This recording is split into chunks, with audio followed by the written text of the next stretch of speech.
നിങ്ങളുടെ സ്വന്തക്കാർ ആരാണെന്ന് ചോദിക്കുന്നവരോട് പറയുക, അവസ്ഥ നല്ലതാണെങ്കിൽ എല്ലാവരും സ്വന്തക്കാർ, അവസ്ഥ മോശമായാൽ സ്വന്തക്കാരുമില്ല, ബന്ധുക്കളുമില്ല.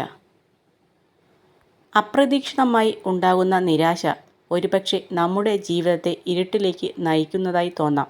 എന്നാൽ നമ്മുടെ ഉള്ളിൽ അല്പമെങ്കിലും നന്മ അവശേഷിക്കുന്നുണ്ടെങ്കിൽ തീർച്ചയായും നാം വെളിച്ചത്തിലേക്ക് തന്നെ തിരിച്ചെത്തും.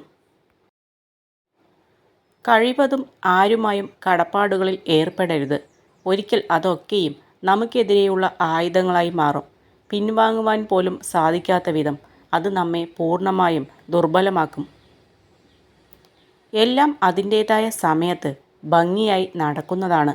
അമിത ചിന്തകൾ പ്രയോജനം ചെയ്യില്ല. നാം ഒരിക്കലും സംഭവിക്കില്ല എന്ന് കരുതിയ പല കാര്യങ്ങളും പിന്നീട് യാഥാർത്ഥ്യമായേക്കാം. ചോദ്യം ചെയ്യുന്നതിനേക്കാൾ വിശ്വസിക്കാൻ തയ്യാറാവുക.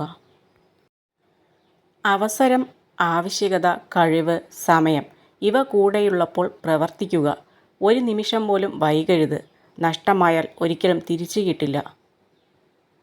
രൂപം കൊണ്ട് ആരെയും വിലയിരുത്താനാകില്ല. ആരുടെയും സഹായമില്ലാത്തപ്പോൾ അകറ്റി നിർത്തിയവരായിരിക്കും ചിലപ്പോൾ അപ്രതീക്ഷിത സഹായവുമായി വരുന്നത്. ഒരവസ്ഥയും സ്ഥിരമല്ല.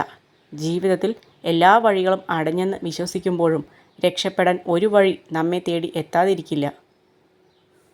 നല്ല ചിന്തകൾ മാത്രമല്ല, അത് പ്രവർത്തിക്കുവാനുള്ള നല്ലൊരു മനസ്സും ദൃഢനിശ്ചയവും കൂടിച്ചേരുമ്പോഴാണ് നല്ല ചിന്തകൾ എന്ന വാക്കിന് അർത്ഥമുണ്ടാകുന്നത്. നിങ്ങളുടെ ഭയം നിങ്ങളുടെ നല്ല ഭാവിയെ തിരിച്ചറിയാനുള്ള കഴിവിനെ മുരടിപ്പിച്ച് കളയും. നിങ്ങൾ ഭയത്തെ മറികടക്കുക. ഏറ്റവും ബുദ്ധിമുട്ടേറിയ കാര്യങ്ങൾ ചെയ്യാനുള്ള മാനസികാവസ്ഥ കൈവരിക്കേണ്ടത് ഏറ്റവും പ്രധാനമാണ്. തുടക്കത്തിൽ കാണുന്ന ഭംഗിയൊന്നും അവസാനം വരെ കാണുമെന്ന് പ്രതീക്ഷിക്കരുത്. മനുഷ്യനാണ്. സാഹചര്യം മാറുമ്പോൾ അവരുടെ മനസ്സും മാറും, ഇഷ്ടങ്ങളും മാറും. നിങ്ങളുടെ മനസ്സ് തകർന്നതായി ആർക്കും തോന്നരുത്. കാരണം തകർന്ന വീടിൻ്റെ ഇഷ്ടികകൾ എടുത്തുമാറ്റുവാൻ കാത്തിരിക്കുന്നവരാണ് മിക്കവരും. സത്യമറിയാതെ ആർക്കു വേണമെങ്കിലും ആരെയും കുറ്റപ്പെടുത്താം. ഒടുവിൽ ധരിച്ചു വെച്ചതെല്ലാം തെറ്റായിരുന്നു എന്ന് തിരിച്ചറിയുമ്പോഴേക്കും വിലപ്പെട്ട ബന്ധങ്ങൾ പലതും നഷ്ടമായി കഴിഞ്ഞിട്ടുണ്ടാകും. അധികകാലം കൂടെ കാണണം എന്നില്ല. കാലം മുന്നോട്ട് സഞ്ചരിക്കുന്തോറും ശരീരം മാറി തുടങ്ങും. അന്നും ഇന്നും മാറാതെ ഇരിക്കുന്നത് നമ്മുടെ മനസ്സ് മാത്രമാണ്. നമ്മുടെ മനസ്സ് നോക്കി സ്നേഹിച്ചവർ മാത്രമേ എന്നും കൂടെ കാണൂ എന്നതാണ് സത്യം. നമുക്ക് കിട്ടിയ അനുഗ്രഹങ്ങളുടെ വില അറിയണമെങ്കിൽ മറ്റുള്ളവർക്ക് കിട്ടിയ നൊമ്പരങ്ങളുടെ ഭാരം നമ്മളൊന്ന് ചുമന്നു നോക്കണം. എത്രമാത്രം ഒറ്റപ്പെട്ടു പോയാലും മറ്റൊരാൾക്കും ശല്യം ആവാതിരിക്കുക. കാരണം ഒറ്റപ്പെടലിനേക്കാൾ വേദനയാണ് ഒഴിവാക്കലുകൾക്ക്. നിങ്ങളെ വേണ്ടാത്ത മനുഷ്യരെ നിങ്ങൾക്ക് ഇത്രയും സ്നേഹിക്കാൻ കഴിയുമെങ്കിൽ നിങ്ങളെ വേണ്ട മനുഷ്യരെ നിങ്ങൾക്ക് എത്രത്തോളം സ്നേഹിക്കാൻ കഴിയും എന്ന് ചിന്തിച്ചാൽ പകുതി പ്രശ്നം തീരും.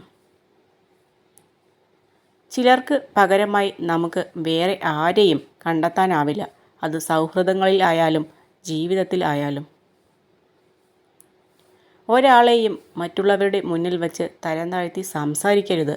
ചിലപ്പോൾ ആ മുറിവ് ഉണക്കാനോ ഒന്ന് ക്ഷമ പറയാനോ പോലും പിന്നീട് ഒരു അവസരം ജീവിതത്തിൽ കിട്ടിയെന്ന് വരില്ല. പ്രശ്നങ്ങളിലേക്ക് നോക്കിയാൽ 1000 പ്രശ്നങ്ങൾ കാണാം.